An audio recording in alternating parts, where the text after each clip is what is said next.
Carta de Tiago. Tiago, capítulo 1. Prefácio e saudação. Tiago, servo de Deus e do Senhor Jesus Cristo, às 12 tribos que se encontram na diáspora. Saudações.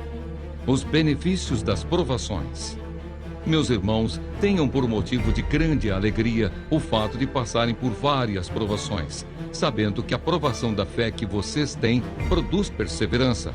Ora, a perseverança deve ter ação completa, para que vocês sejam perfeitos e íntegros, sem que lhes falte nada. Como obter a sabedoria? Se, porém, algum de vocês necessita de sabedoria, peça a Deus, que a todos dá com generosidade e sem reprovações, e ela lhe será concedida. Peça-a, porém, com fé, em nada duvidando, pois o que duvida é semelhante à onda do mar, impelida e agitada pelo vento, que uma pessoa dessas não pense que alcançará do Senhor alguma coisa, sendo indecisa e inconstante em todos os seus caminhos. Pobreza é riqueza. O irmão de condição humilde glorie-se na sua exaltação, e o rico na sua humilhação, porque ele passará como a flor do campo. Porque o sol se levanta com seu calor ardente, a planta seca, a sua flor cai e a formosura do seu aspecto desaparece. Assim também o rico murchará em seus caminhos. Provação e tentação. Bem-aventurado é aquele que suporta com perseverança a provação, porque depois de ter sido aprovado, receberá a coroa da vida, a qual o Senhor prometeu aos que o amam. Ninguém, ao ser tentado, diga, sou tentado por Deus, porque Deus não pode ser tentado pelo mal, e Ele mesmo não tenta ninguém. Ao contrário, cada um é tentado pela sua própria cobiça, quando esta o atrai e seduz. Então a cobiça, depois de haver concebido, dá à luz o pecado, e o pecado, uma vez consumado, gera a morte. Não se enganem, meus amados irmãos, toda boa dádiva e todo dom perfeito vem lá do alto, descendo do Pai das luzes, em quem não pode existir variação ou sombra de mudança. Pois, segundo o seu querer, ele nos gerou pela palavra da verdade, para que fôssemos como que primícias das suas criaturas. A prática da palavra de Deus. Vocês sabem estas coisas, meus amados irmãos. Cada um esteja pronto para ouvir, mas seja tardio para falar e tardio para ficar irado. Porque a ira humana não produz a justiça de Deus. Portanto, deixando toda impureza e acúmulo de maldade, acolham com mansidão a palavra implantada em vocês, a qual é poderosa para salvá-los. Sejam praticantes da palavra e não somente ouvintes, enganando a vocês mesmos. Porque se alguém é ouvinte da palavra e não praticante, assemelha-se àquele que contempla o seu rosto natural num espelho, pois contempla a si mesmo, se retira e logo esquece como era a sua aparência. Mas aquele que atenta bem para a lei perfeita, lei da liberdade, e nela persevera, não sendo o ouvinte que logo se esquece, mas operoso praticante, esse será bem-aventurado no que realizar. Se alguém supõe ser religioso, mas não refreia a sua língua, está enganando a si mesmo. A sua religião é vã. A religião pura e sem mácula para com o nosso Deus e Pai é esta: visitar os órfãos e as viúvas nas suas aflições e guardar-se incontaminado do mundo.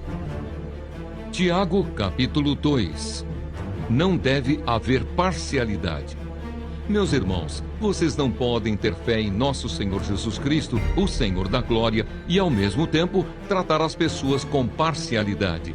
Porque se entrar na sinagoga de vocês um homem com anéis de ouro nos dedos, vestindo roupa luxuosa, e entrar também um pobre muito mal vestido, e vocês derem um tratamento especial ao que está vestido com a roupa luxuosa, dizendo, você sente-se aqui no lugar de honra, e disserem ao pobre, você fique em pé, ou sente-se ali, abaixo do estrado dos meus pés.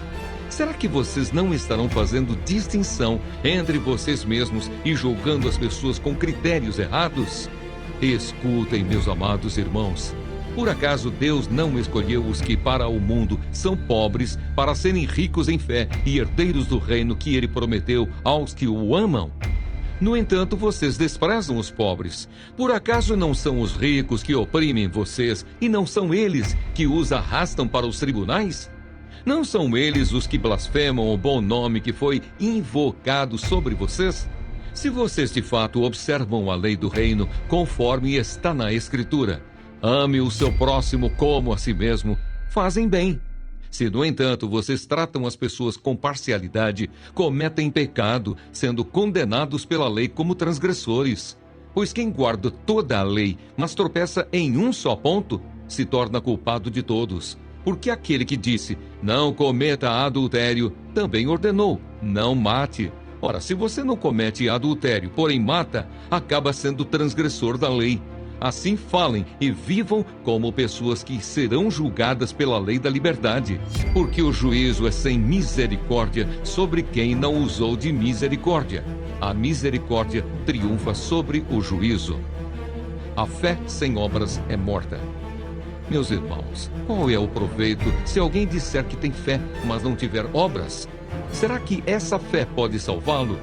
Se um irmão ou uma irmã estiverem com falta de roupa e necessitando do alimento diário, e um de vocês lhes disser, vão em paz, tratem de se aquecer e de se alimentar bem, mas não lhes dão o necessário para o corpo, qual é o proveito disso?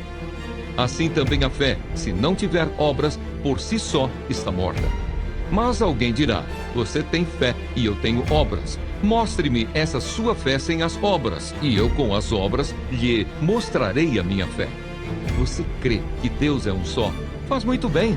Até os demônios creem e tremem. Seu tolo, você quer ter certeza de que a fé sem as obras é inútil? Por acaso não foi pelas obras que Abraão, o nosso pai, foi justificado quando ofereceu o seu filho Isaque sobre o altar? Você percebe que a fé operava juntamente com as suas obras e que foi pelas obras que a fé se consumou. E se cumpriu a Escritura que diz, Abraão creu em Deus e isso lhe foi atribuído para a justiça, e ele foi chamado amigo de Deus. Assim vocês percebem que uma pessoa é justificada pelas obras e não somente pela fé. De igual modo, será que não foi também pelas obras que a prostituta Raabe foi justificada quando acolheu os emissários e os fez partir por outro caminho? Porque assim como o corpo sem espírito é morto, assim também a fé sem obras é morta. Tiago capítulo 3. Dominar a língua. Meus irmãos, não sejam muitos de vocês mestres, sabendo que seremos julgados com mais rigor. Porque todos tropeçamos em muitas coisas. Se alguém não tropeça no falar, é um indivíduo perfeito, capaz de refrear também todo o corpo. Ora, se colocamos um freio na boca dos cavalos para que nos obedeçam, também lhes dirigimos o corpo inteiro. Observem igualmente os navios que, sendo tão grandes e impelidos por fortes ventos, são dirigidos por um pequeníssimo leme e levados para onde o piloto quer. Assim também a língua, pequeno órgão, se gaba de grandes coisas. Vejam como uma fagulha incendeia uma grande floresta. Ora, a língua é um fogo, é um mundo de maldade. A língua está situada entre os membros do nosso corpo e contamina o corpo inteiro, e não só põe em chamas toda a carreira da existência humana, como também ela mesma é posta em chamas pelo inferno, pois toda a espécie de animais, de aves, de répteis e de seres marinhos se doma e tem sido domada pelo gênero humano, mas a língua ninguém é capaz de domar, é mal incontido, cheio de veneno mortal. Com ela bendizemos o Senhor e Pai, também com ela amaldiçoamos as pessoas, criadas à semelhança de Deus. De uma só boca procede bênção e maldição. Meus irmãos, isso não deveria ser assim. Por acaso pode a fonte jorrar do mesmo lugar água doce e água amarga? Meus irmãos, será que a figueira pode produzir azeitonas ou a videira figos? Assim também uma fonte de água salgada não pode dar água doce. A sabedoria lá do alto. Quem entre vocês é sábio e inteligente? Mostre as suas obras em mansidão de sabedoria, mediante a sua boa conduta. Se pelo contrário vocês têm em seu coração inveja amargurada e sentimento de rivalidade, não se gloriem disso, nem mintam contra a verdade. Esta não é a sabedoria que desce lá do alto, pelo contrário, é terrena, animal e demoníaca. Pois onde há inveja e rivalidade, aí há confusão e toda espécie de coisas ruins. Mas a sabedoria lá do alto é primeiramente pura, depois pacífica, gentil, amigável, cheia de misericórdia e de bons frutos, imparcial, sem fingimento.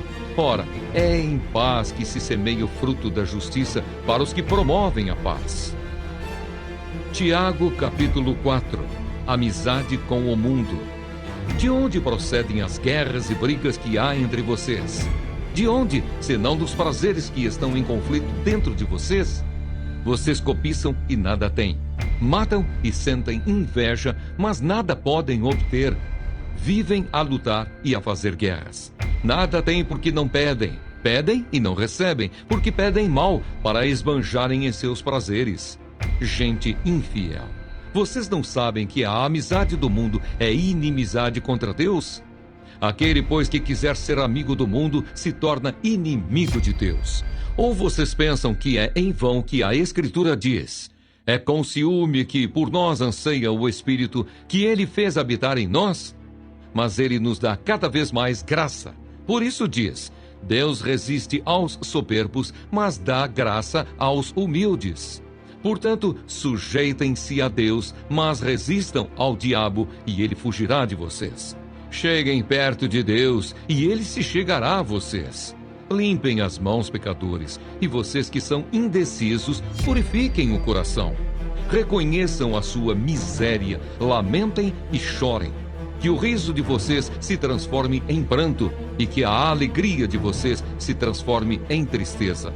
Humilhem-se diante do Senhor, e Ele os exaltará. Não julguem os outros. Irmãos, não falem mal uns dos outros. Aquele que fala mal do irmão ou julga o seu irmão, fala mal da lei e julga a lei. Ora, se você julga a lei, não é observador da lei, mas juiz. Um só é legislador e juiz, aquele que pode salvar e fazer perecer. Mas quem é você para julgar o seu próximo? A incerteza da vida. Escutem agora, vocês que dizem: hoje ou amanhã iremos para a cidade tal, e lá passaremos um ano e faremos negócios e teremos lucros. Vocês não sabem o que acontecerá amanhã. O que é a vida de vocês? Vocês não passam de neblina que aparece por um instante e logo se dissipa. Em vez disso, deveriam dizer: se Deus quiser, não só viveremos, como também faremos isto ou aquilo. Agora, entretanto, vocês se orgulham das suas arrogantes pretensões. Todo orgulho semelhante a esse é mau. Portanto, aquele que sabe que deve fazer o bem e não o faz, nisso está pecando. Tiago, capítulo 5. Aviso aos ricos. Escutem agora, ricos. Chorem e lamentem por causa das desgraças que virão sobre vocês. As suas riquezas apodreceram e as suas roupas foram comidas pelas traças. O seu ouro e a sua prata estão enferrujados, e essa ferrugem será testemunha contra vocês e há de devorar como fogo o corpo de vocês. Nestes tempos do fim, vocês ajuntaram tesouros. Eis que o salário dos trabalhadores que fizeram a colheita nos campos de vocês e que foi retido com fraude está clamando. E o clamor dos que fizeram a colheita chegou aos ouvidos do Senhor dos Exércitos. Vocês têm tido uma vida de luxo e de prazeres sobre a terra. Têm engordado em dia de matança. Vocês têm condenado e matado o justo, sem que ele ofereça resistência. Exortação à paciência. Portanto, irmãos, sejam pacientes até a vinda do Senhor. Eis que o lavrador aguarda com paciência o precioso fruto da terra, até receber as primeiras e as últimas chuvas. Sejam também vocês pacientes e fortaleçam o seu coração, pois a vinda do Senhor está próxima. Irmãos, não se queixem uns dos outros, para que vocês não sejam julgados. Eis que o juiz está às portas. Irmãos, tomem como exemplo de sofrimento e de paciência os profetas, que falaram em nome do Senhor. Eis que consideramos felizes os que foram perseverantes. Vocês ouviram a respeito da paciência de Jó e sabem como o Senhor fez, com que tudo acabasse bem. Porque o Senhor é cheio de misericórdia e compaixão. Conselhos diversos. Acima de tudo, meus irmãos, não jurem nem pelo céu, nem pela terra, nem por outra coisa qualquer, mas que o sim de vocês seja sim, e que o não de vocês seja não, para que vocês não incorram em condenação. Alguém de vocês está sofrendo? Faça oração. Alguém está alegre? Cante louvores. Alguém de vocês está doente? Chame os presbíteros da igreja, e estes façam oração sobre ele, ungindo-o com óleo em nome do Senhor. E a oração da fé salvará o enfermo, e o Senhor o levantará. E se houver cometido pecados, estes lhe serão perdoados. Portanto, confessem os seus pecados uns aos outros, e orem uns pelos outros, para que vocês sejam curados. Muito pode, por sua eficácia, a súplica do justo. Elias era homem semelhante a nós, sujeito aos mesmos sentimentos, e orou com fervor para que não chovesse sobre a terra, e por 3 anos e 6 meses não choveu. Depois orou de novo, e então o céu deu chuva, e a terra produziu os seus frutos. Meus irmãos, se alguém entre vocês se desviar da verdade e alguém o converter, saibam que aquele que converte o pecador do seu caminho errado salvará da morte a alma dele e cobrirá uma multidão de pecados. Primeira carta de Pedro. 1 de Pedro, capítulo 1. Prefácio e saudação. Pedro, apóstolo de Jesus Cristo, aos eleitos que são forasteiros da diáspora, no Ponto, na Galácia, na Capadócia, na Ásia e na Bitínia, eleitos segundo a presciência de Deus Pai, em santificação do Espírito, para a obediência e a aspersão do sangue de Jesus Cristo. Que a graça e a paz lhes sejam multiplicadas. Uma viva esperança. Bendito seja o Deus e Pai de nosso Senhor Jesus Cristo, que segundo a sua grande misericórdia, nos regenerou para uma viva esperança, mediante a ressurreição de Jesus Cristo dentre os mortos, para uma herança que não pode ser destruída, que não fica manchada, que não murcha e que está reservada nos céus para vocês, que são guardados pelo poder de Deus, mediante a fé, para a salvação preparada para ser revelada no último tempo.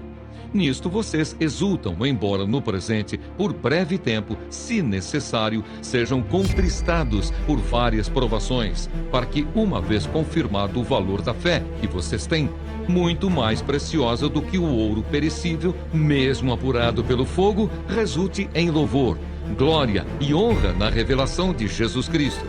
Mesmo sem tê-lo visto, vocês o amam.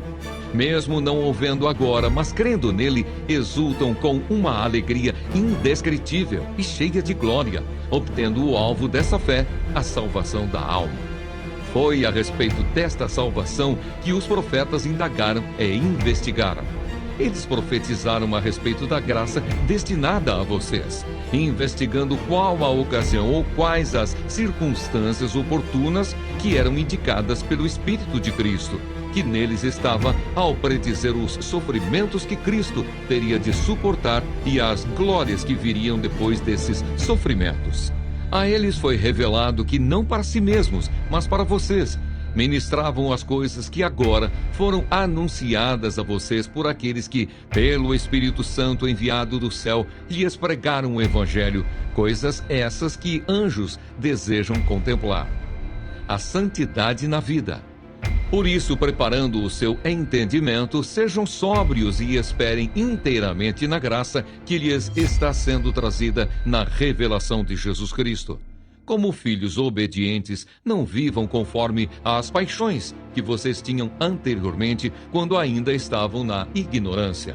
Pelo contrário, assim como é santo aquele que os chamou, sejam santos vocês também em tudo o que fizerem, porque está escrito: sejam santos, porque eu sou santo.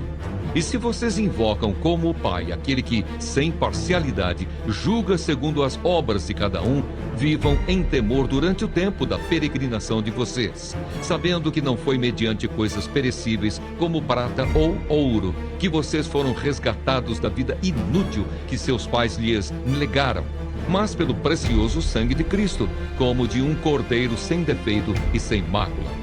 Ele foi conhecido antes da fundação do mundo, mas foi manifestado nestes últimos tempos em favor de vocês. Por meio dele, vocês creem em Deus, o qual o ressuscitou dentre os mortos e lhe deu glória, para que a fé e a esperança de vocês estejam em Deus. Tendo purificado a alma pela obediência à verdade e com vistas ao amor fraternal não fingido, amem intensamente uns aos outros de coração puro, porque vocês foram regenerados, não de semente corruptível, mas de semente incorruptível, mediante a palavra de Deus, a qual vive e é permanente. Porque toda a humanidade é como a erva do campo, e toda a sua glória é como a flor da erva. A erva seca e a flor cai, mas a palavra do Senhor permanece para sempre. Esta palavra é o evangelho que foi anunciado a vocês.